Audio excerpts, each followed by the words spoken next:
It's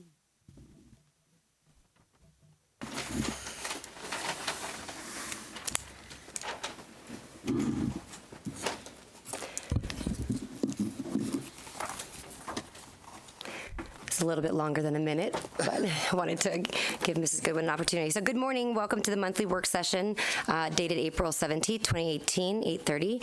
Before we get started, I did want to make a couple quick comments as we move into the agenda of the day, and just remind all of us that we are here for the right reasons, that we maintain focused on the greater interests of our students and our community.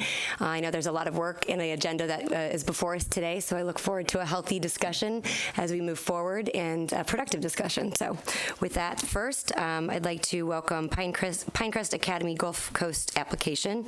Dr. Bowden. Actually, we have two applicants before us today. What I'd like is to spend about 5 minutes and let Dr. Roca kind of highlight the process, and then that would apply to both applications, and then at that point, we would invite Pinecrest forward. Very good. Good morning, board members, Board Chair Ms. Ziegler, and Superintendent Dr. Bowden. As you said, we do have two charter applications before you today. The governing board and representatives of both schools are here to share with you their proposal to open a school in Sarasota County and share with you their vision and why they believe it'll be a good fit and a good option for our parents here in Sarasota. You have before you that 50-something page report, and as you know, our committee has been working very hard since February when we received both applications to review the written document and using the state's evaluation tool and following the criteria, rating each standard. These are preliminary ratings because, as you know, in Sarasota, we give the applicants an opportunity not only to correct technical and minor errors as required by state statute, but also a chance to clarify and in some cases provide, responses to some substantial concerns that we may have. So these are preliminary. The applicants have been asked to respond to us with their written responses to our concerns by tomorrow, and the committee will convene again this week and next week to review their responses and make adjustments to the ratings. We have our capacity interview next week where we not only pursue some lingering questions, but also we corroborate that the applicants will be able to respond to our concerns and corroborate the information in the application. So it's a combination of the written application and their responses. And then the committee will meet once again and finalize our results and bring them back to you. And they're scheduled for your May 15th board meeting, at which time you will take action to approve or deny the application.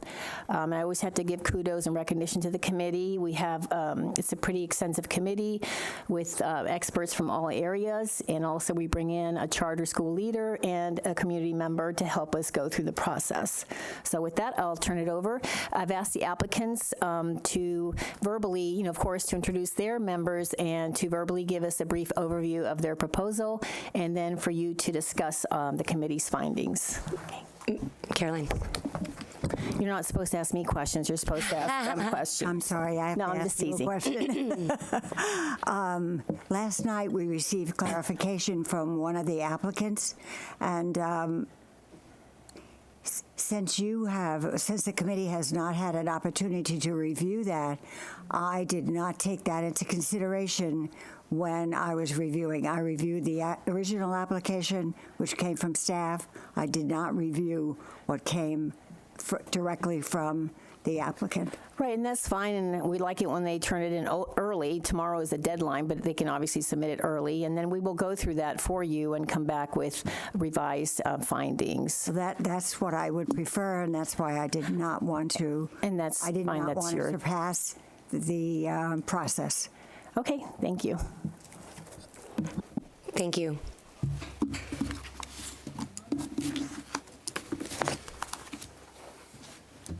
Good morning.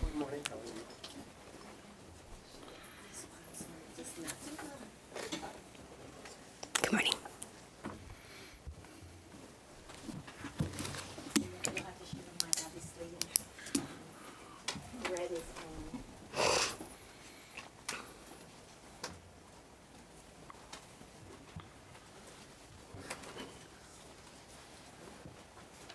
Whenever you're ready. Good morning. Good morning, everyone. My name is Judy Marty, and I have been the board chair of Pinecrest for quite a few years. I've actually been on the board since 2002. The school opened 2001, the first Pinecrest. We opened with a little school in Miami-Dade County on the Bird Road area. And since then, we have grown to a network that has been nationally considered. We are accredited by SACS as a network. We started in Miami-Dade County in a predominantly Hispanic area, and we are very proud of the results. We have 11 schools. We are in Central Florida now. We have 2 schools in Orange, 1 school in Lake. We are opening again now. We will be opening a few more schools in the Central Florida area. We really have been trying hard to get to many Title I type neighborhoods where we have helped the students the best we can. Our reading results and math results has been pretty good. Out of our 11 schools, 7 of them are considered high performing by the state. The original, we got some schools that have achieved a grade of A every single year. The original Pinecrest Preparatory, the first school that we opened, is a K-5 now, and has been an A every single year except the 1 year that we changed from the FCAT to the FSA, and it became a B. And I thought that everybody there would have a nervous breakdown because they never seen a B in their life, so it was like, But since then, it went back to the A, and it's doing phenomenal. We are always using the latest programs. In every county that we're at, we follow. Usually we try to use the same books so that we'll be able to do all the pacing guides, etc., as the county. But sometimes we supplement that with other programs. We have been very successful in our middle schools and in high schools using the Springboard College Board because it's a pre-AP. The high schools that we have are college prep, and we tell that to students since kindergarten. You're coming to school to go to college. And instead of saying the second grade, we would say the class of 2028. And they identify with that. You walk into any school, and you're going to see college banners, etc., even with the little kids. And that's something that we try to instill. I would say about 70% of our students will be first-generation college students. Our high school has been graduating 99% of their class, and they're now graduating as students with AA degrees from Miami-Dade College. And we are associated in our high schools, and as we have Ms. Montano here, her high school is just having 9th grade now, going to 10 next year. She's already totally associated with the University of Miami. We have our Pinecrest Prep High School, totally associated with Florida International University, to the extent that they have some students that in the senior year go take a lot of classes at Florida International, and we have been extremely successful with that. We're here with 2 other board members, and Ms. Montano will be the mentor principal. I let them introduce themselves. By the way, I do have some years of experience in education, more than I care than you were born, some of you. I've been in education for 40 years. I am, in my other life, and the chief academic officer for the Matter Schools, which is another group of charter schools that now have 27 schools. So, and I've been a principal for I don't know how long. I don't even want to say it. I was. Yeah. My name is Fernando Barroso, and I work with the microphone so that people at home are watching too.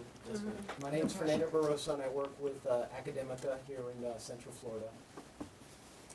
Hi, my name is Shanine Sadesky. I'm a board member for Pinecrest. I've been on the board for a very long time, as well as Judy. I've been an educator for 20 years, a teacher, a principal, a mentor principal. I've helped with a lot of different expansion projects within our network, and I'm happy to be here. Thank you for the opportunity. Carlos O. Alvarez. I'm currently principal of City Hialeah Educational Academy. It's a municipal charter in the 6th largest city in the state of Florida. We have about 90% of our kids qualify for FRL, and we have a 98% minority rate. We have one of the highest graduation rates in the state, with 98% of our kids graduating from high school. And I've been a principal there for the past 10 years, and now I started getting involved with the movement of the Pinecrest Inc. Academy, and looking forward to spreading our wings throughout the state and offer additional programs and additional options for kids in different areas of the state of Florida. Good morning, all. My name is Carrie Montano. I'm the principal of Pinecrest Glades Academy. It's a K through 12th.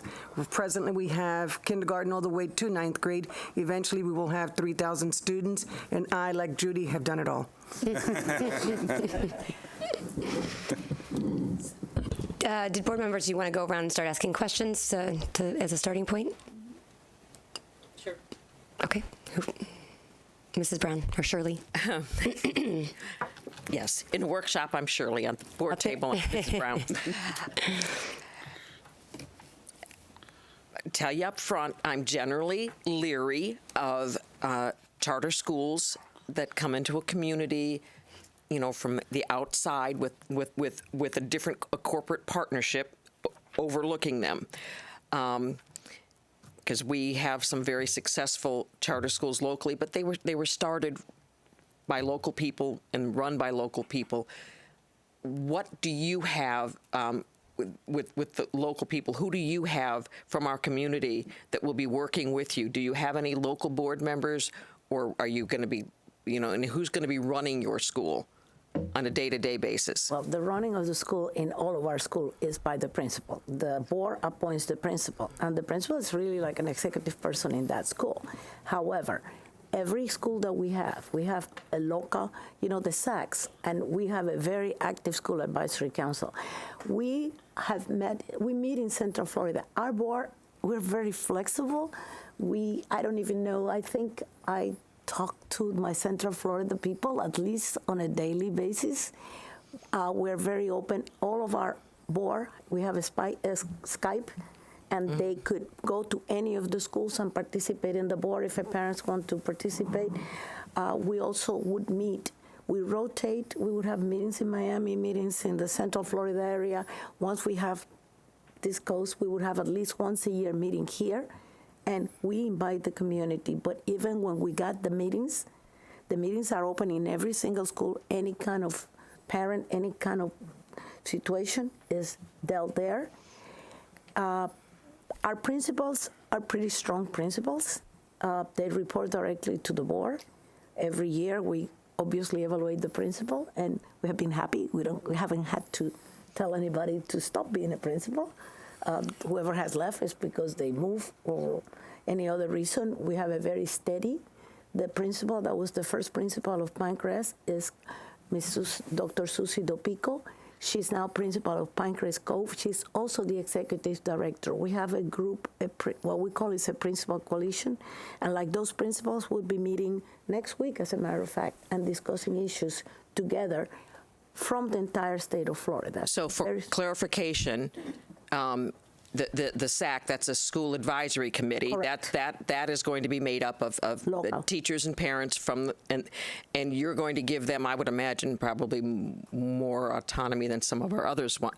And Correct. Your board will be working closely with the SACs, but but your board may or may not have local people. You've got your board with your other, but you'll be working closely with the school advisory committees. Very, very closely, because it's very important, to the extent that sometimes one of our members of the board goes and attend a school advisory council. You know, not on the regular monthly basis, but if there is any issue that they need to discuss with us, any one of us is pretty flexible. You know, you get in the car, you get to Sarasota, Orlando, it's not that big a deal. And that is the philosophy that we have.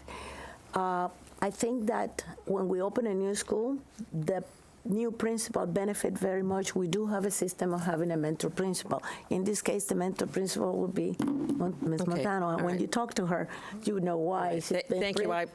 My question's been answered. Thank you. Okay. I'm sorry, Caroline. We're here. Need more coffee today.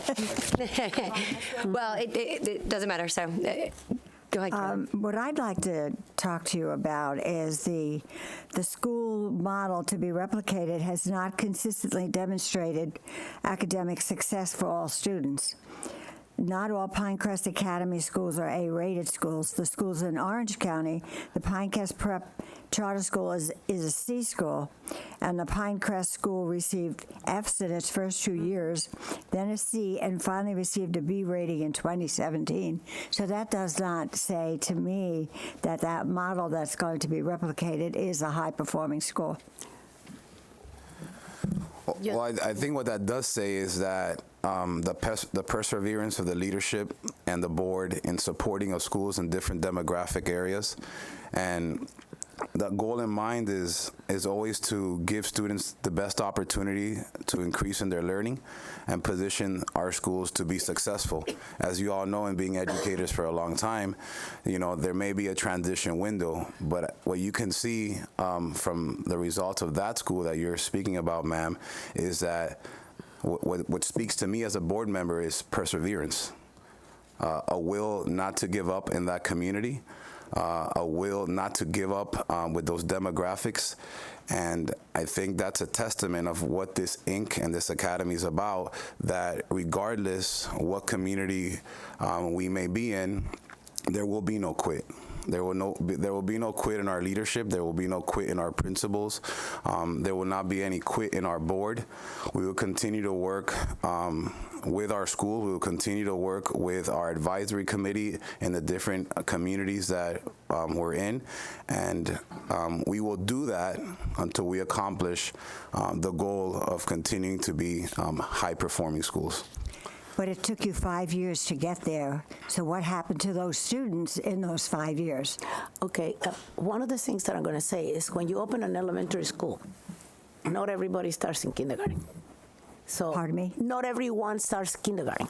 So when the first 2 years of that school, we got students that came from a community that all the surrounding schools were rated D or F. So it took a lot longer to get to where we wanted to be with the students that were fourth and fifth graders. We also have an unfortunate situation in which the list that we had was discontinued after 3 years when it was supposed to be for 10, which put us on a horrible situation where we had to move at the end of that year, and it created, I hate to say this, but tremendous chaos on the situation that we didn't even know where we were going to go. So I think that third year was really pretty stressful in that situation.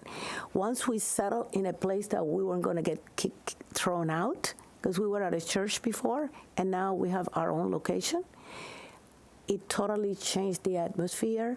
We had more security. The students are very happy. I am very thrilled when I go to that school from what we had in the beginning and what we have now. I think I'm very proud of that Pinecrest school. I almost think that she's going to get an A this year because those students are performing at a phenomenal rate. And that school is 99% free and reduced lunch. And one of the issues with that school is a very transient population. Students move a lot. So we get new and in and out students, so it's a lot harder to maintain. But I think we did it. I think we found the formula, and I'm very proud of the school. I will not reject Pinecrest Creek. I'm very proud of it. You should be, but just to reiterate, we're at 53% free and reduced lunch. Mm-hmm. And we manage to be an A district. Yeah. So do we. The school that I was principal for years was 85% free lunch, and it's a national recognized Blue Ribbon school. And we kind of know what to work and what to do, but it takes a while. On that first year, my school would have been an F, and then it became an A, and it's been an A ever since. But the first 2 or 3 years, it went from an F to a C to a B to an A, and then we stay as an A. The first year is very hard because you get students in all grade levels. Just one to follow up. I am concerned that the 5 Florida schools that you run are DFs, and 20 received a grade of C. So that's Pinecrest. No Pinecrest. No, I'm reading about all of your schools. Academica. They are all Academica. all the schools are on the different boards. I'm not going to say we have similarities, but we also have differences. And some of the networks have made a tremendous effort to go into specific neighborhoods where they're needed, and it takes a while. As far as Pinecrest, the only F that we have were that Pinecrest Creek for the first 3 years. None of the Dade County schools had ever been a D or an F. And Pinecrest Prep in Orlando, we had changes of leadership. The principal had babies, and the year that it became a C, it was a year kind of in turmoil with which I think you're familiar with that. It happened in public schools too. When you have a change of principals, et cetera, there are changes, and I think it's on the way to be out of the C this year. We have been helping each other. That's why we have the mentors, et cetera. I'm going to let Jane go unless I know. We have no DOF schools here. Our only D school in Sarasota happens to be a charter school. Yeah. So we do not. So we have a very high level of schools. So that's why we are really extremely careful of who we charter, because we want to maintain the high level of that we have currently. I understand. Jane. Thank you. I noted that you were looking at areas of the county. You were looking at the north, and you were looking also at Palmer Ranch. Well, Palmer Ranch is not an area that we would say would be likely to be a Title I area. That's fine. We already have a successful charter school there, and we have vacant seats all over the district in the north part of the county where, we really, unfortunately, there's not an even playing field between charter schools and public schools, and we have to make sure that every seat's filled up before we're allowed to build. And that's one of my contentions with the legislature. And some of you know legislators that work for Academica that are in the Florida legislature now that perhaps could be helpful to us in establishing an even playing field for vouchers, for charter schools, for public schools. We ought to all have to do the same thing in order to maintain and be allowed to open schools. That's not the case. It's not the case with SREF, and it's not the case with seats being filled up. But taking that in consideration, Palmer Ranch is, a lot of that is owned by Mr. Culverhouse, who is the Palmer Ranch Holdings owner. So do you think that's a fit? Do you think that is a likelihood that you would find property in Palmer Ranch that you would either buy or would lease through a church or something to start up? Do you think that's a great area for you all to be in? Can you explain that a little bit for me, please? We have consultants that help us with our. Oh, I'm sorry. We have consultants that help us with the due diligence on all the sites. Obviously, it's critically important that if you build the school, you need to have students that are going to come to that school. So we don't have a specific site yet. There's several that we are looking at, but it would be. We're confident that it would be a successful school in a successful area. You have your own STEM program. We have a STEM program as well here that we particularly are excited about in our middle schools. You're looking at a K-8. You're not looking at eventually a K-12. This particular application is for a K-8. Once we establish the K-8, we would see the need and do a different charter for a 9-12. Okay, so you might at some point in time say, correct. There's a lot of growth in Sarasota County right now. We all know that. Usually what happens is our parents start asking us for the high school. The majority of the high schools that we had have been born of parents who wanted the kid because it's once they get used to, you got a child from kindergarten to 8, and they know that some of our schools have 9 to 12. That's why her school is now in 9th grade, and she's going to have 10, 11, 12. So it's basically, normally we do not open with K-8 all to the 8th grade. We usually open the K-6 and then the 7th, the 8th, and by that time, we may be thinking about opening the high school by the time the 8th graders go to the 9. You state in here that you will follow the district's reading plan. The most important thing for grammar school is to be able to read by 3rd grade. We all know learn to read, read to learn. And also, you are not familiar with our student progression plan, but stated that you would look at that. So you will modify some of your special considerations in curriculum to abide by and... Absolutely. Yes. Eric? Yeah, I'm going to have some difficulties with this, too. I specifically did not like the fact that you don't have a local board. You have an advisory, but it's not the same thing.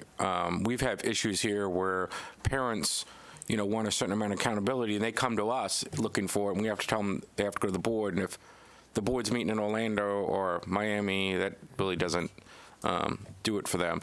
So you guys are going to use our reading plan. And you guys have multiple schools and multiple locations. What did you find unique about our reading plan that you wanted to use ours instead of a reading plan that you had developed in another district? Okay. Our system is we do not develop a reading plan. In Dade County, we use the Miami-Dade County reading plan because the reading plan has to be approved by the state of Florida. You have to use an approved reading plan. It takes a while to have one approved.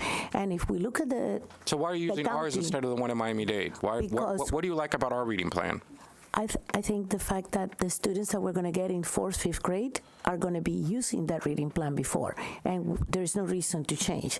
Whatever book you're using, we will use it. We definitely are going to be using iReady, which I am not. iReady has been very successful for us. It's a tremendous good predictor for the FSA, and no matter what, if you weren't using iReady, we would use it anyway. But we would, if we have something that we like a lot, we would add it to your plan. But we would still use your plan. And student progression plan? Absolutely. Student progression plan of the county. Is there something unique about our student progression plan that you found? Honestly, not really. They may have different words, but a lot of that is based on state law. Whatever you do, so passing the students, how many classes they have to pass to go to the next grade, what is necessary, what standards they got to, it's very, very, it's a lot more similar. The progression plans are a lot more similar than they're different. Now, Jane mentioned about Palmer Ranch not being a Title I area. Now, you had mentioned that was your focus at Pinecrest. Now, no. Because you had mentioned at the beginning, when I met my wife, she lived in Pinecrest, and I never thought of that as a Title I area. No, the school's called Pinecrest before the town was called Pinecrest. Right. We don't have any school in Pinecrest. It wasn't a town until 2002, 2003, right? No, it wasn't. It was an area. Right, in 2001. And I'm going to tell you. I got married in 2001. My wife lived there. I understand. I'm going to also tell you why it's called Pinecrest. When the school were dreaming of making the school, they were looking at a property that was on the Pinecrest area. That property did not materialize, and the charter have already been approved. So it was a lot. At this school, the first schools are a lot west of where Pinecrest is. So they kept the name because. So it's not actually in Pinecrest. None. Oh, okay. That's just the name.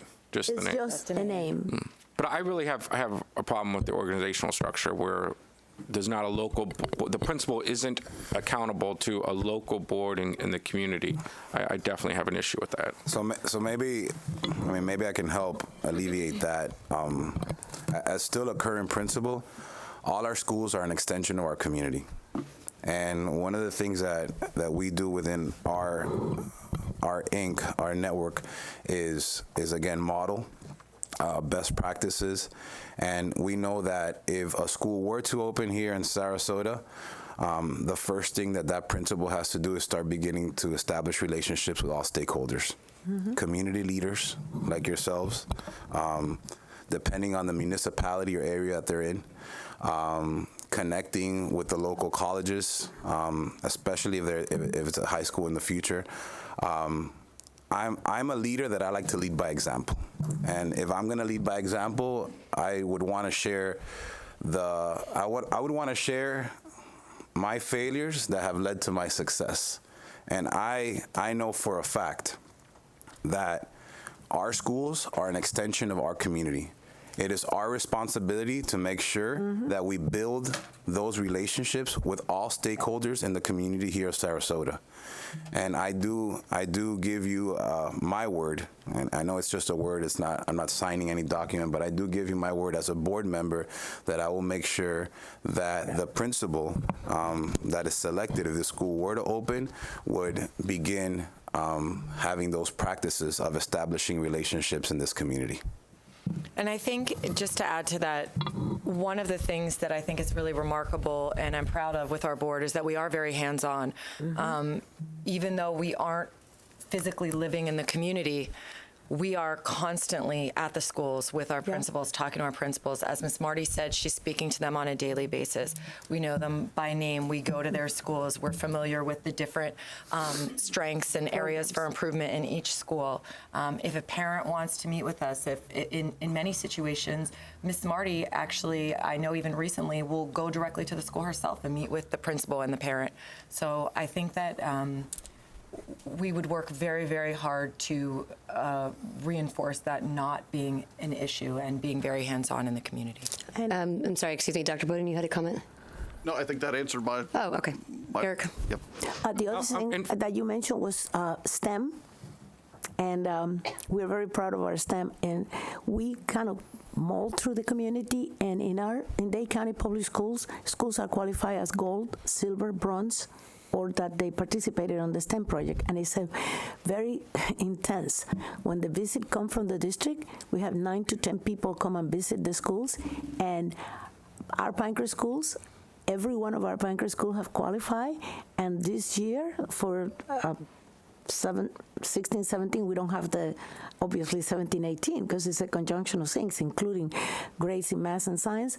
5 of our schools are gold, and the others are silver. Eric? Yeah, so for me, when I'm looking at my decision making, I want somebody who's local.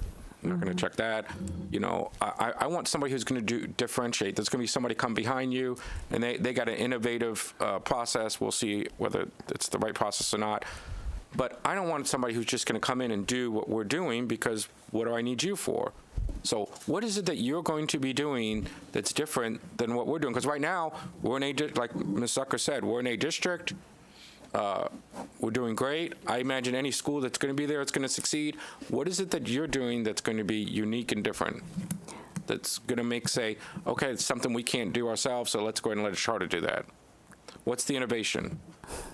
Well, I believe as far as our STEM programs, we are doing Project Lead the Way, and we will be doing that in elementary school, not in in middle school and hopefully eventually in high school as well. But that's something we're starting from kindergarten, from the ground up. And I think that's bringing a great foundation to your community, to your parents, to give them the option to start that early on and to get the students into a career-minded focus where right from the time they enter school, so they can see where their interests, where their strengths are, explore the areas of maths and science, especially we want to ultimately see an increase in those areas in our high school students and in graduates pursuing those fields, and starting that foundation young, I think, is something that we're bringing to Sarasota.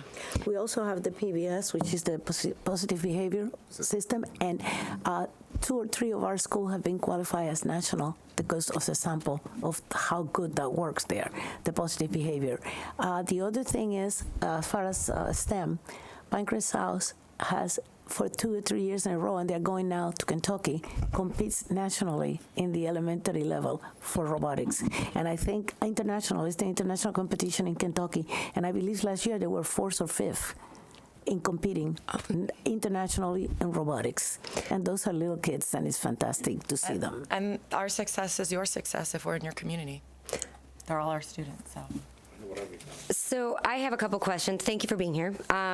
Stemming off a lot of what my fellow board members have said, I think there's a part, first and foremost, we're a tough community to come into because our standards are very high, and so I think we're very much fulfilling the needs of our communities. But the value of a charter school is twofold: providing something unique that maybe is not accessible within our community. And so I guess I'm having a hard time identifying what specifically that need would be to fill. And also the area, I think Jane had mentioned, I think there's a real opportunity when it comes to, if you check all the boxes, to help us fill a need, whether it be when we're having capacity issues or growth. And so when you tried to determine where you were going to potentially build, was that a part of your process? I normally like to speak to staff before we even submit an application, and I tried to, I sent an email to the growth planner, and I didn't get a response, which that was fine, and I did follow up with Dr. Roca, who mentioned that normally this district does not meet before, because a lot of times in all the districts, whether it's Hillsborough, not just I communicate with the director of charters, I communicate with Lorraine Duffy Suarez in Hillsborough, Chris Williams is the growth planner in Pasco, Rhonda Blake in Osceola, Harry Fix in Lake County. All of those are just as important to me than the director of charter schools, because obviously it's critically important where the school goes. And I do look forward after this process to maybe actually have a face-to-face with the growth planning. Okay. Because that's an important part. I think that, for me, no matter what the school is, it's the sustainability and the continuity, and of course, obviously, the excellence of education. And what is concerning is just making sure that wherever you choose, should you have the opportunity to develop, that you are able to get the enrollment that you need, the continuity of the location. I know you had given an example of a lease being canceled unexpectedly. That's terrifying to me to think about and so I know what you had mentioned, that you'd learned from past failures allowed you opportunities to learn. Can you elaborate on what those are and what would make this school in Sarasota better? Well, what I was referring to was, in my principal capacity, things that we've attempted to try that haven't been successful and haven't been as successful as we anticipated, and then learn from it. And that's just in a leadership perspective, and I think it speaks about like the testament of the school in Orlando, in Pinecrest Creek, where there was that perseverance, and that failure led to a success. And I understand that everyone here has a very high-performing district, and then we're coming in here and trying to be part of it, serving a different demographic. But as you can attest about this particular network and Pinecrest Academy, we're coming into an area to work with you all. Like I said earlier, to build those relationships with different community leaders and different stakeholders. And, when I began as a principal in 2008, 19% of my students were proficient in reading. 19. In the community that I was servicing, with a high percentage of English language learners. But I wasn't measured by how many times I fell down. And I think the most important thing is that I didn't stay down. I kept pushing, and, I'm proud to say that, 65% of our kids now are proficient in reading. And I think, and what I'm just saying with that, and what I'm referencing with that, is that this team, this board, these different groups of leaders that serve in different capacities and still involved. And in my capacity, I'm still very involved in education, because I still sit as a current principal, is that we would never let a school in your county falter or fail. We would provide the support, we would provide the leadership, and it doesn't matter how frequent we may have to visit, because today is a school day and I'm sitting here. And I think, that speaks about our dedication, but I well know that I have to build a strong leadership team at our school to make sure that if I'm servicing at a different capacity, like I am with Pinecrest, that our school will still continue to run with the vision and the mission as if I were there. Thank you. And then one final question for me is on the local board component, is because that is important to me as well.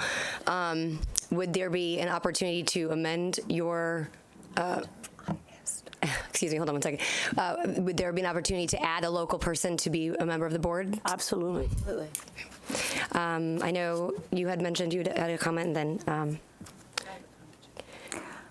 Shirley. One thing that I have a problem getting past is that you're using our instructional material, our progression plan. So what makes, I still can't see why this, and you said it, there's no reason to change. So why are you The a new student school? progression Why plan is can't- really based on Florida law. There are very few things in the student progression plan that can be changed because we had to offer, okay, if the student is special education, he had to be given services. If the student is the regular student, we are supposed to be by mandate of the state. If a student is below grade level, he had to be given extra time in reading. I know that every single year, every county has to submit the student progression plan. Student progression plans, and I have read many of them, are very similar because you cannot vary from the state of Florida. If we were now to write a student progression plan, we would have to have it approved by the state. And it would be very similar because the law is the law and it cannot be changed. So why use another county when we are in your county? When our students are coming, let's say we get a child from 4th grade going into 5th grade, we need to make, he's going to be passing through your criteria to pass from 4th to 5th. So if our child finished 5th grade and you're going to take them into 6th, we got to make sure that our child or our 8th graders could go to your 9 in a correct way. So the philosophy of the board has always been to use the student progression plan of the county where the students are coming from or will be going to. And I think the nuances are different. I understand your question, and it's a very valid one. However, you know, while we're expressing that we're going to use your reading plan and your student progression plan for continuity and to make transition a little easier, how we implement the academics is what's different. We are bringing in the Pinecrest way, and that is, you know, through our incorporating our Project Lead the Way. That is through our push-pull model that was mentioned throughout. That is through our, you know, almost 100% participating in our before and after school tutoring. There are different things that we do in the individual culture and the unique culture that we create as a network that makes the difference, that we believe makes the difference, and that makes our success. That's a much better answer. Yeah, Shirley.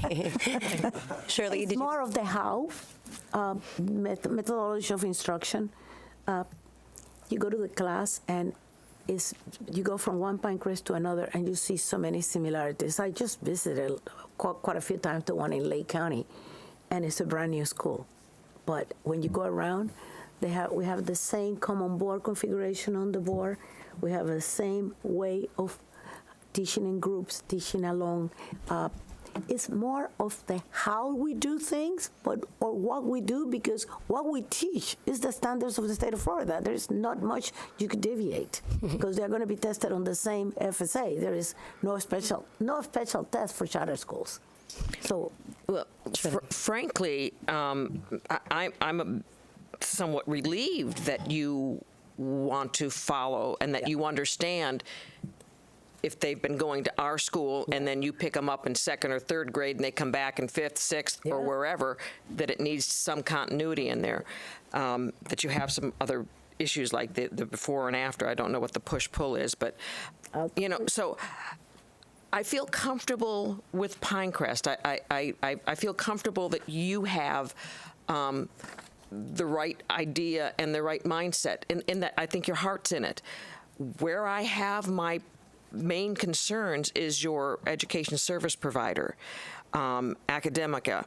And you know, when these layers are added on, I mean, I've seen in other areas where an education service provider, you know, builds the school and then bills the charter school at something twice the fair market value in the lease, or that they'll get the school built using these EB-5 visas and all this other money, and then turn around after 2 years and then sell the building to someone else because you won't own the building, I take it? You'll be leasing the building? Okay, wait. Pinecrest right now owns 2 of our buildings. We are bond, I'm trying to get the name. We have been qualified as a B1 as a bond. 2 of our schools we were leasing. We were leasing one from a church, and when the church told us, and another one was in a shopping center, and in both cases, we had an option to buy. And those 2 buildings at this point have been purchased by Pinecrest, and our bond issue have gone up. We just are modifying Pinecrest Cove. We just got rid of one of the buildings of the church because it was really deteriorating. So you look to try to own, because that's what really bothers me, because a lot of times in charter schools, it's not about the education, it's about the money that can be made on the building. And I mean, I will watch that. I will look to see what your lease payments are. Yeah. Are they fair in market rent? And you can let your service provider know that we will be looking at that. Yeah. And if you then turn around and purchase it, are you purchasing it at a fair and market value? In all of our cases, the board has higher appraisals. We have, and if it's not fair market value, we're not going to go into that. We have we are in a couple of shopping centers, and that one of them was a huge shopping center in Miami, which we now own. We're paying for it. Oh, I don't like schools and shopping centers. Well, you should see that one. That's the one that's graduating 98%, and it's also a huge shopping center that doesn't look like a shopping center. It doesn't look any. I mean, is there a playground out back? Yes. Yes. Yes. I mean, we need green space. Facility. Very interesting rooftop basketball court. It does look like a school right now. We do. We bring in consultants. We have a lot of people making sure that we're making responsible choices, and we encourage you to because sometimes it's the tail wagging the dog here when you have these service providers, and I want to be sure that our local board, our local schools have some power, and that Pinecrest isn't overbearing, and then to make sure that the service provider isn't, because, I mean, as you probably know, we're property rich. We share capital dollars. Want to make sure those are invested wisely, and if referendum dollars, because that's what I have a problem with. Is I don't mind, according to Florida law, sharing the FEFP dollars with you and the way that they say, but I do have a problem if we share the referendum dollars and even the capital dollars, that those 2, even though because they're extra, that those have to go to the service provider too. I would really like, if you're making any contracts, if you go with us, that you share those FEFP dollars, and then if the legislature says, because they'll take money off the top, I really would love to see a contract come before us that says, those if you get the referendum dollars, because that's another step. I don't think we get referendum dollars.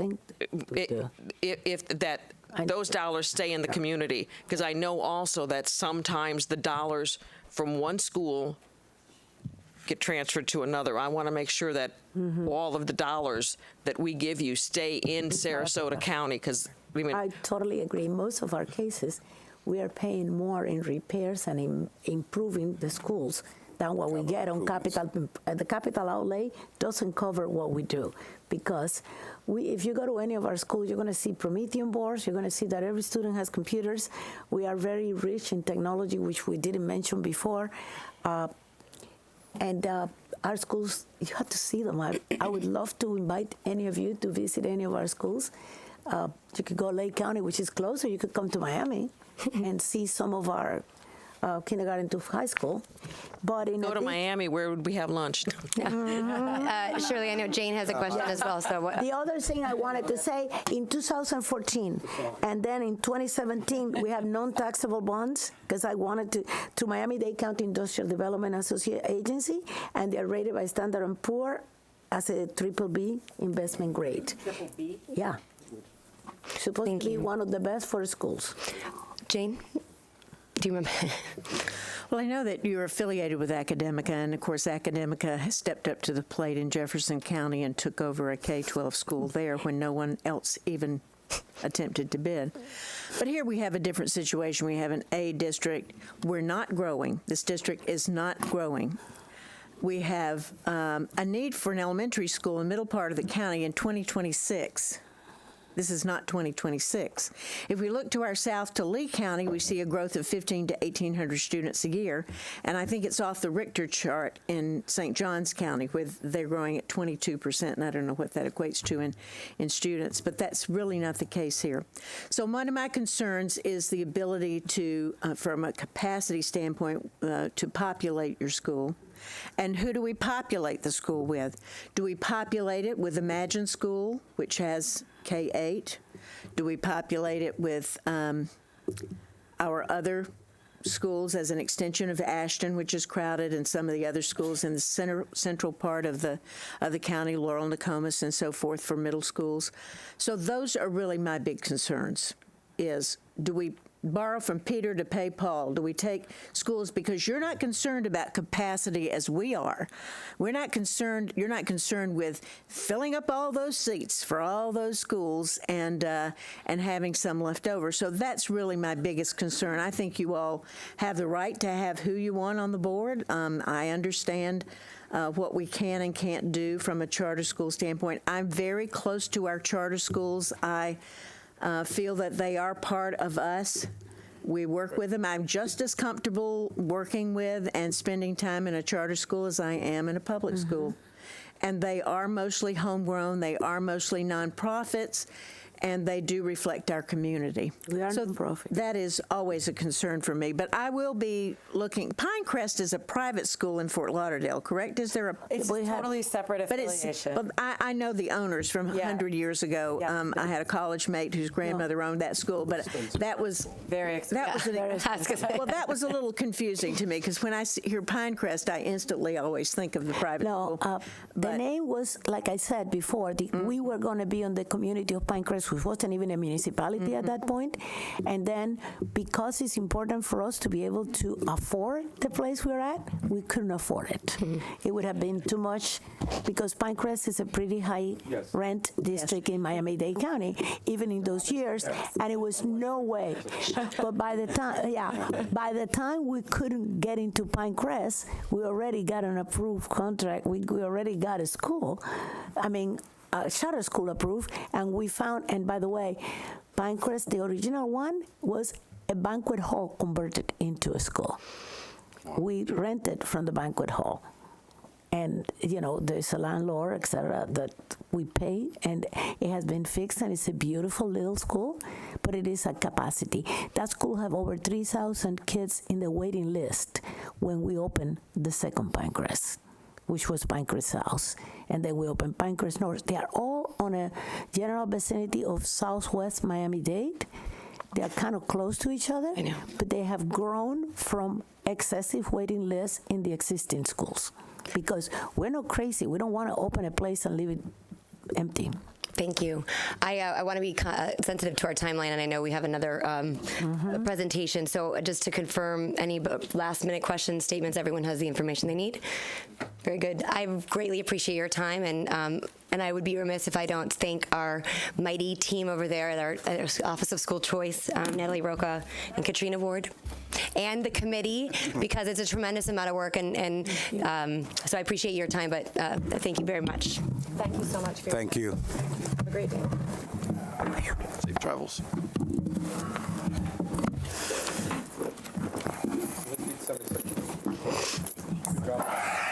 Can I clarify one thing? Certainly. I wanted to clarify one item, and you'll see this in many applications. When the committee raises concern about the alignment of what they propose in the application, You're welcome to it. Feel my biceps. and as Dr. Marty said, yes, the state prescribes certain elements that have to be part of a student progression plan or an LEP plan or what have you. But sometimes the courses that are offered, the courses that are proposed in the application are not courses that we offer, or the sequence of the courses don't match our sequence. So yes, the state gives you pretty much parameters, but when we find issues that the school proposes to offer ABC courses and we don't, that's when we say there's a lack of alignment. And as was pointed out, a charter school can have their own plan. They don't have to follow ours, and that's what we look for. If you have something different and unique, different courses, different programs, then don't say you're following ours, because in effect you will not be following ours, which is okay. And some of our charter schools, we give them the template for our student progression plan and let them customize it. And so they pretty much start off with the bulk of it being ours, and then they customize it and make it their own. And the same thing with the reading plan, the same thing with the ELL plan. Again, so don't say you're following ours and then your procedures are different. You have tests that we don't give. So that's the issue that we have. So just wanted to clarify that. Okay. Thank you. Next, we have the Dreamers Academy Charter application. You guys have a list of the board members. There might be folks that come up that are not on their board. Have a seat. Thank you. This is on this. Okay. Make sure we have enough people around here. Good morning. Good morning. Good morning.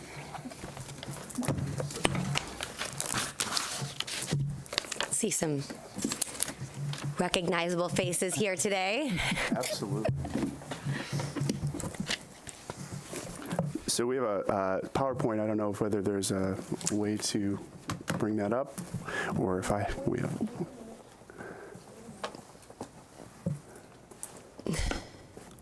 I was going to say. There we go. Did you? Well, before you go start, because continuity is important in this whole process and fairness, I don't know if Dr. Roca, is it fine? We're good?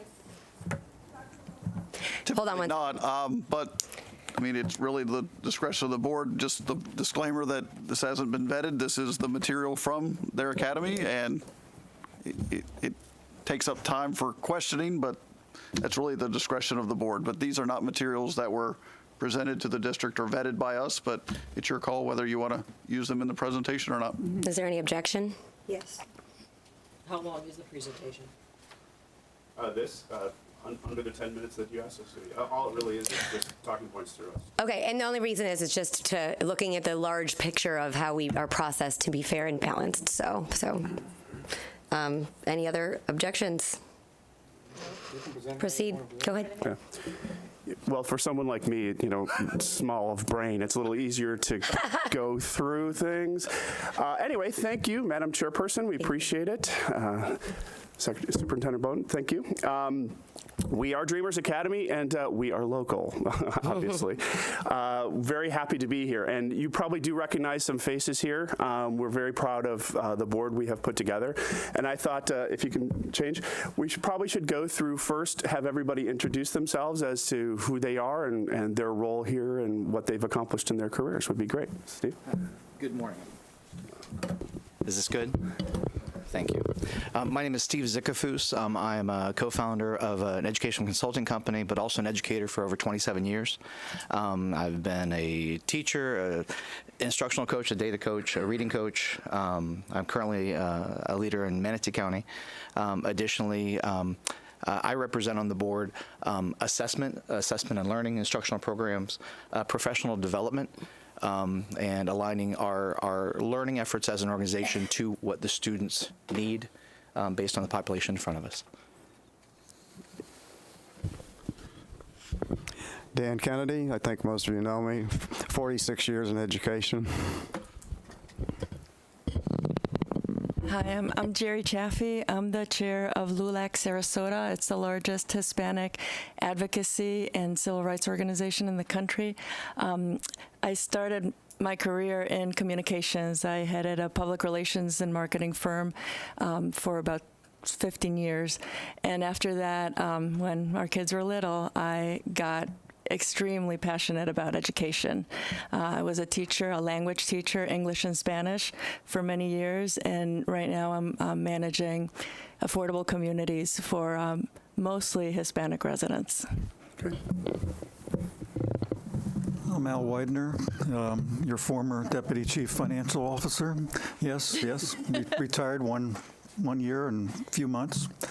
The only reason I'm here is when actually Jerry had a conversation with Todd over a year ago, and he said, well, why don't you call Al Widener? And she tracked me down through actually my father's address, hunted me down, and because I actually live in Manatee, or did live in Manatee.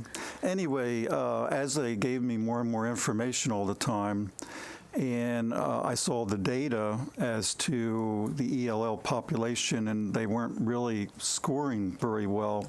And they were so passionate about they want to help students. They don't want to have some big charter school or anything. It's all the passion to help the future generation of the ELL learners here in Sarasota County, which I think will definitely supplement your program here.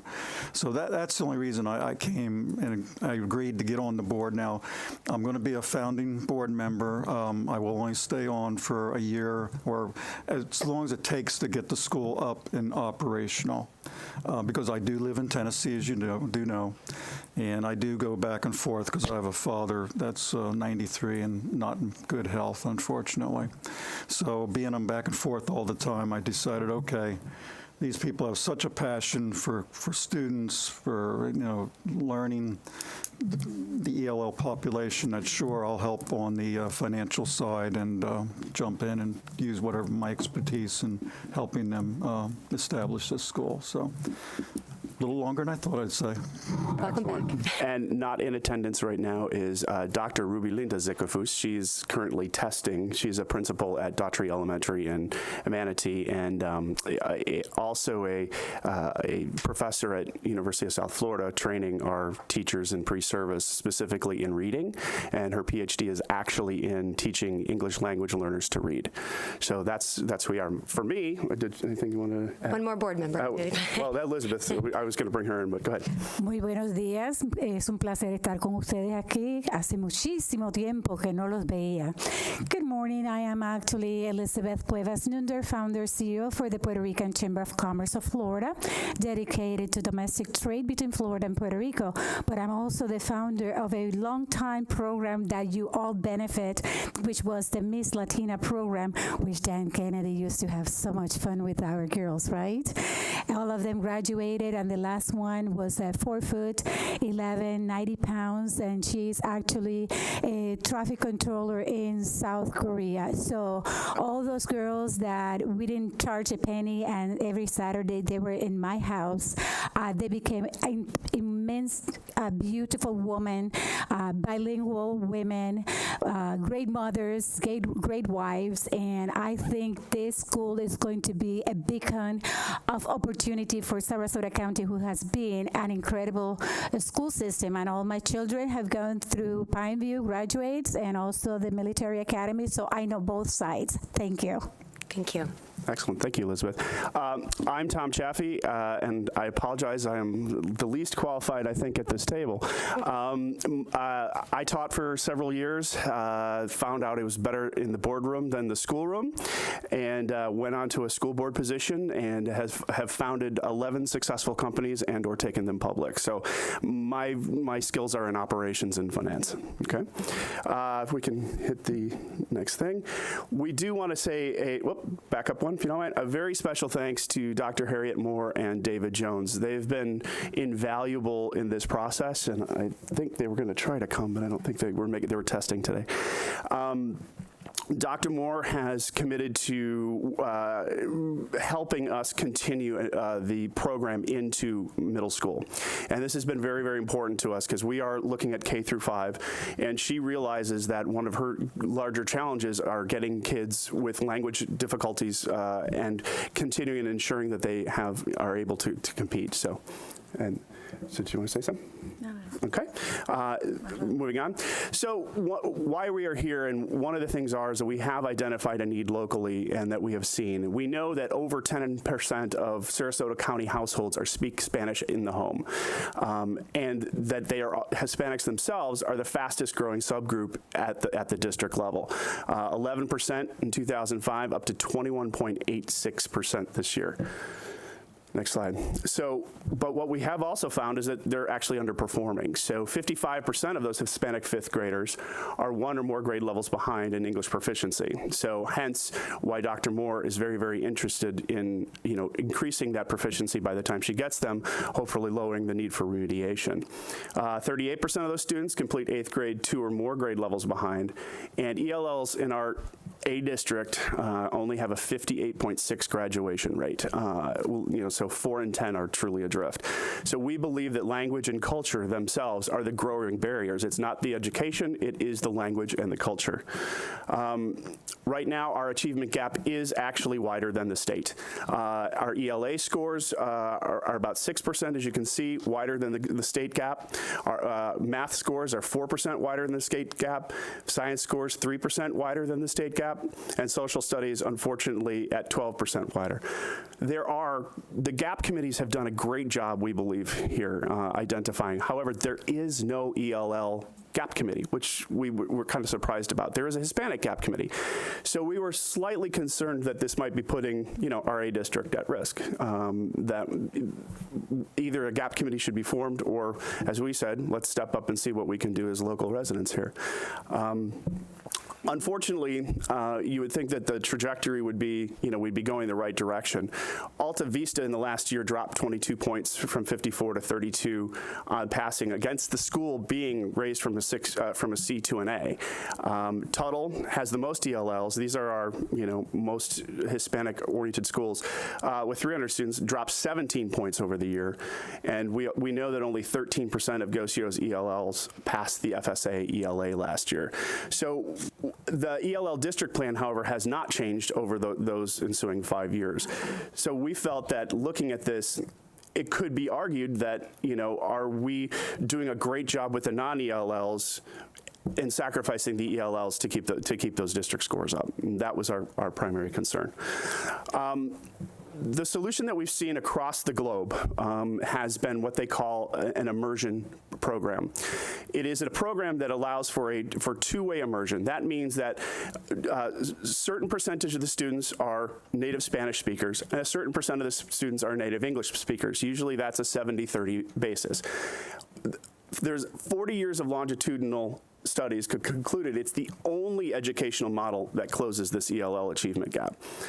Kindergartners start with 90% instruction in Spanish and 10% in English, transitioning to 50-50 by 3rd grade, the point being at that point they're taking the FSA and they're ready and the grades.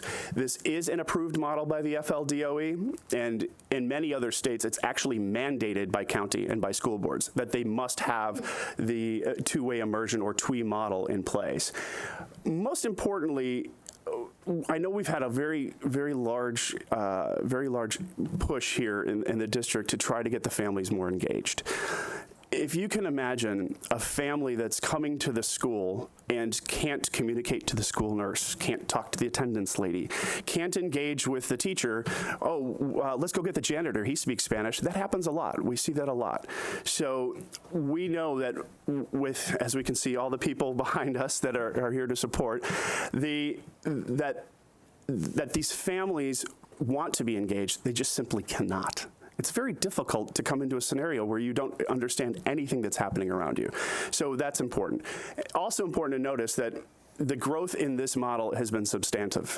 It started, with 336 schools in 2006 to over 2,000 in America today. Noting this slide, this is very interesting. So the state of Florida has approved 6 educational models or instructional models, yes, for managing ELLs. Of those, you can see this from the bottom to the top on the right. It's pull out ESL, content, early exit, and late exit transitional, one-way and two-way dual. This is the normalized curve equivalent on a national basis for these models. And you can see Sarasota County is employing the bottom three models on the score basis. What we're proposing to bring is the two-way dual model, which, as you can see, is the only one that surpasses the achievement gap. And that 50% mark is important. We'll let Eric take it all in. But I also want to make sure we have the opportunity to ask you questions. Oh, yeah, So- we're almost there. We're almost there. So our distinctives, proven educational program delivered by very experienced educators, as you can see. All of us know how to do it. A very intense reading-focused curriculum. Concentrated professional development with internal experts. Obviously, that's one of the reasons Steve's here. And the model continuing at McIntosh Middle. And then we're building on, lots of educational community and business leadership. And the reason to continue this model within the school district is the reason for us to continue this model within the school district, within our middle schools, particularly McIntosh, is because we have a big push here to have minority representation in advanced coursework. And we want that by 8th grade, these students, all the native English, the native Spanish, be in AP Spanish. I mean, that is, or honor Spanish. And with that, maybe pick up another language and advanced math and all of these things that, this is what our goal is. Correct. And so the community support, as you can see, that is quite substantial. LULAC, this is their primary objective right now in the county. Educational professionals all around that we're working with at the school level have been unbelievably supportive. A lot of them are here. A lot of them are here. Families are engaged and ready to dig in, which we're very excited about. And community organizers, elected officials, and business leaders very much a part of it. We believe it's this is a community's response more than just a charter school, right? And then finally, this board is not an accident. This was a very— I stalked them. Jerry stalked them. There is no question. Hunted them down. We sat down and determined what it was that was necessary to form a corporate governing body that would actually execute and not have a problem in any way, shape, or form. Hence, we have genius in finance, educational leadership from Dan, marketing, sales, community involvement. People across this entire team is a very unique team, and our next step is to, quite frankly, find the perfect principal, which we've been working on. And so we believe that this is the right group to execute. So with that, I apologize. Very good. I know, Todd, you had a disclosure. Yeah, just in the interest of full disclosure, my relationship with the Chaffees goes back several years to when we implemented a Project Lead the Way program at Pineview. I found Jerry to be very engaged in that process. What I was most impressed by is that I would describe her as a little apprehensive at first about us bringing a national program in, and did it meet the needs of Pineview students. But what impressed me the most is she didn't take a position until she did a considerable amount of research and ultimately ended up being an advocate for the program after she educated herself on that process. She approached me years later about the gap in ELL. We explored together options of schools within a school. I know they've even approached individual schools about conversion charters and some different things. And it was with my encouragement that I said that the charter school application might be their best route. So they are here today because of a conversation that started multiple years ago, but at least a year ago. I said the way that you could be most impactful if you believe that there's a better way to do things is to show us the way. And so we are very encouraged about the work that you've done, but our commitment from a district is that this isn't just something that would take place at this school site, but that we would watch closely, and if they deliver the results that they promise, that it would impact not just the students at the Dreamers Academy, but the district as a whole, that we would follow their lead. And so I just wanted that to be on record before you began your questioning, is that I have been involved with the Chaffees for a number of years and encourage them to pursue this route to impact this particular student population. Thank you. We'll start over here. Eric. I talked earlier about stuff I like. I like that it's local. I like that there's a differentiation. I like that it fills a need that we have somewhere that we're lacking. The idea is great, the goal is great, everything's great. My only issue is, like, not that this is like a business, but it's all about execution. And then when I look down at our charter review committee, they have does not meet the standard for educational program design, curriculum plan, student performance assessment evaluation, English language learner, which seems extremely curious, and professional development. So it's not enough to just have a good idea. It's to do the execution. So when I see all these things, especially things that go to the core of what it is that you're proposing and not meeting standards, it makes me concerned about execution. Yep, as you should. I think I'll let everybody else speak, but I think that caution you to remember that this is a preliminary review, and in our review of their review, which is one of the reasons we sent it along as early as possible, was that there were some massive assumptions made, and those assumptions, because this is a new model, this is not something that's been established before. This is a different in Sarasota. This is a different, instructional model. I think that there were not the dots may not have been connected as well, and in the way that the charter review process works here, as Steve liked to say, it's like 10 blind people feeling an elephant. Everybody is describing something different about that elephant. The cohesion of the process is lacking, and I'm happy to talk about that at some point. But where there would be something stated in this wasn't said, well, wait, it was said 2 pages later. So once that process is over, I would urge you to reread their final report. Follow up? Specifically, they talked about kids that weren't ELL, the 30, was it 70-30, the 30% that weren't, and the committee found that you guys weren't really talked about the plan and how you were going to educate the kids. You spent a lot of time talking about the kids who were fully Spanish, who were ELL, which you kind of did in this presentation too, but I think the committee thought that you were lacking in the 30%. And so I didn't know if you could address that issue. Yes, because it's all students that are important, not just the ones that have the gap. Absolutely, and thank you. And actually, the 30% and the 70% combined will learn from each other. They'll collaborate. When we talk about the 30% that are non-Spanish speakers, they're going to have a dual block to help them with Spanish. Research supports that when you have 2 languages, you're going to go ahead and perform academically throughout. This is almost a 6-year plan. When you talk about entering a group of kindergartners in a 70-30 split that 70-30 split will continue as you go through the years. For the first 4 or 5 years, the kids in the upper grade levels won't have necessarily the full benefit of the two-way immersion model. So that is a piece of it. The strength that we're going to provide to those kids that are English speakers, just like I've learned when I married my Hispanic wife, was that understanding culture, understanding how to communicate with other individuals and understand their language and reach out to them is something we're going to embed as the culture of the school. And so that's a component of it. As far as academics are concerned, they're going to benefit from our reading, which is a double block of reading for K through 5, a 90 in the beginning and a 60 in the afternoon. So therefore, and aligning our science and our social studies embedded inside those times.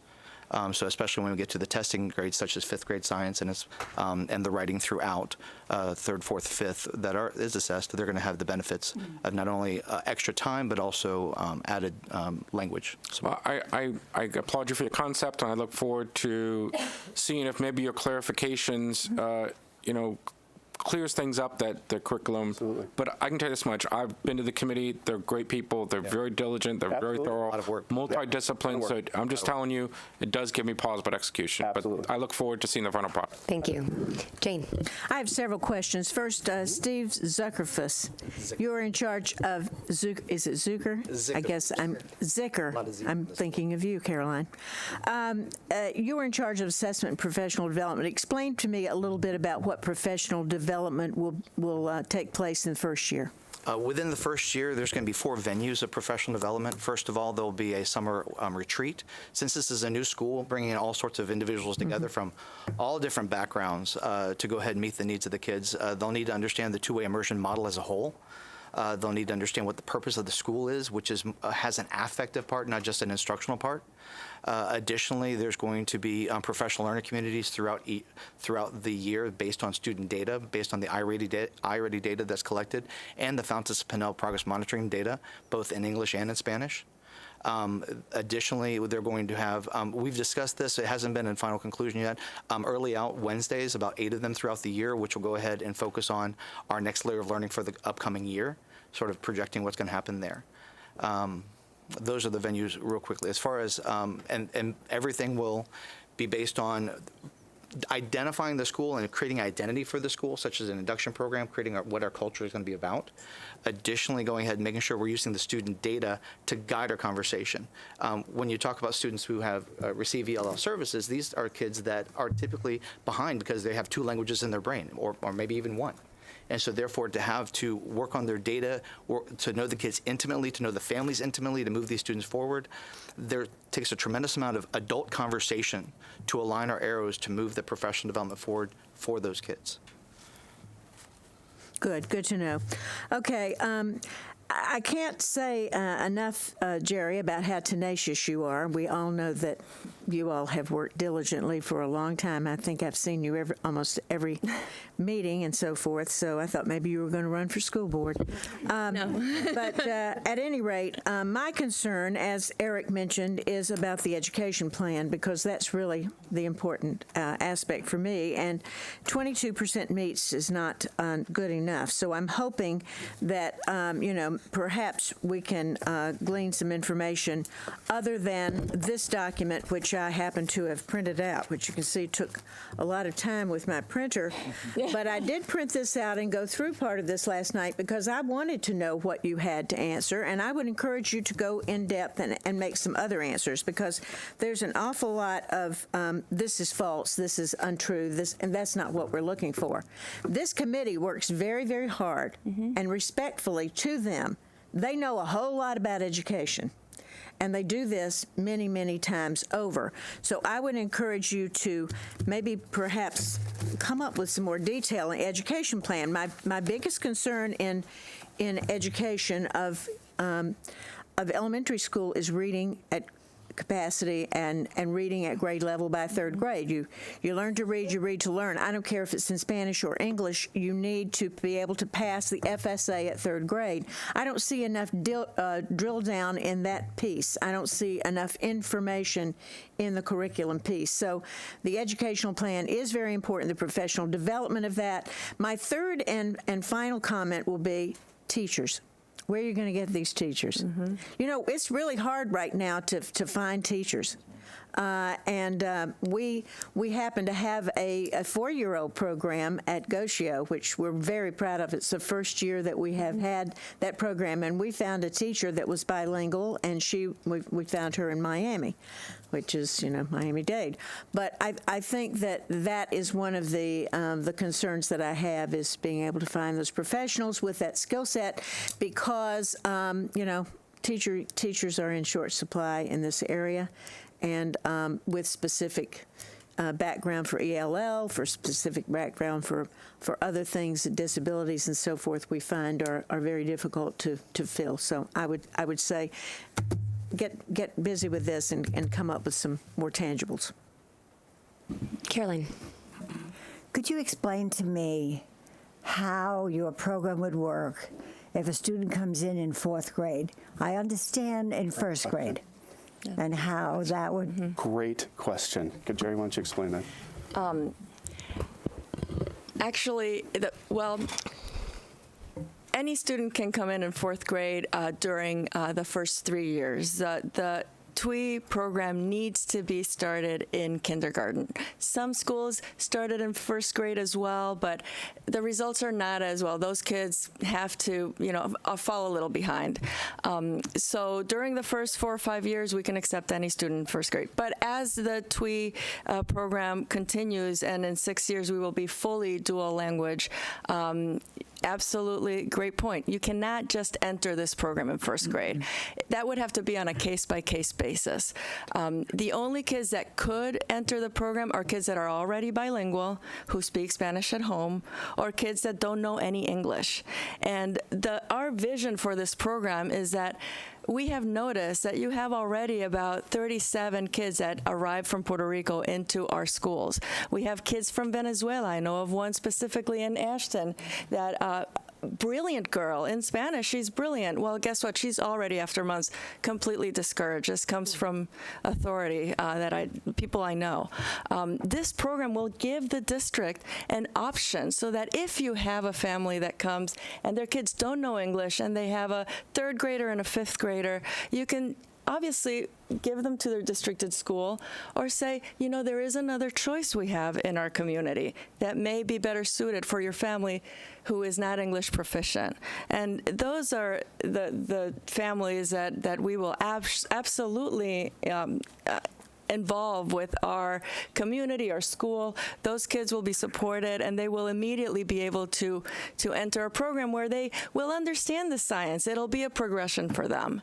So I see this as one of the collateral benefits of this program for these kids that right now, they're going to be remediated. They're just not going to catch up. Language is a huge barrier. And some of these ELL kids, I've been volunteering in a lot of these schools. I'm actually in graduate school for this at USF. And through my internships, I've realized I worked with a little person at one of your schools who is ELL, but I can assure you she's also ESC. She has not been identified. There was more there than just language, and she's probably going to repeat her grade, unfortunately. So these are the things that bilingual